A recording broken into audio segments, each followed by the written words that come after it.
এক দেশে ছিল দুইজন নেতা, একজন নওরোজ আলী, ধর্মপ্রাণ মুসলিম, দয়ালু ও সৎ, অন্যজন রুহান সিদ্দিকী, আধুনিকতার নামে ইসলামকে তুচ্ছ করত। একজন নামাজে মসজিদে, অন্যজন টিভিতে ইসলামকে কটাক্ষ করে। একদিন তারা মুখোমুখি হল টেলিভিশনের বিতর্কে। রুহান চিৎকার করে বলল, ধর্ম মানুষকে পশ্চাৎপদ করে। নওরোজ আলী শান্তভাবে জবাব দিলেন, আমার ধর্ম আমাকে মানুষকে ভালোবাসতে শেখায়। আপনি কাকে ভালোবাসেন?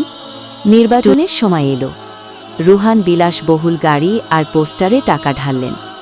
নওরোজ আলী হেঁটে হেঁটে ঘুরলেন গ্রামে গ্রামে। তিনি শুধু বলতেন, আপনার দোয়া চাই। মানুষ মন থেকে ভালোবেসে দিল তাদের ভোট। নওরোজ আলী বিপুল ভোটে বিজয়ী। তিনি বিজয়ের পরও নম্র রইলেন, এতিমখানা করলেন, হজ ফান্ড চালু করলেন এবং কখনো কাউকে ঘৃণা করলেন না। হঠাৎ খবর এলো, রুহান সিদ্দিকী কঠিন রোগে আক্রান্ত, চিকিৎসা পাচ্ছিল না কোথাও। তখন ঠিক সেই মানুষটি এগিয়ে এলেন, নওরোজ আলী। নিজের সরকারি বিমানে পাঠালেন রুহানকে চিকিৎসার জন্য। হাসপাতালের বিছানায় চোখে জল নিয়ে রুহান বলল, আপনি আমাকে সাহায্য করলেন, অথচ আমি তো আপনারই বিরুদ্ধে ছিলাম। নওরোজ আলী হাসলেন, বললেন, আমার ইসলাম আমাকে এটাই শিখিয়েছে। রুহান চুপচাপ চোখ বন্ধ করল।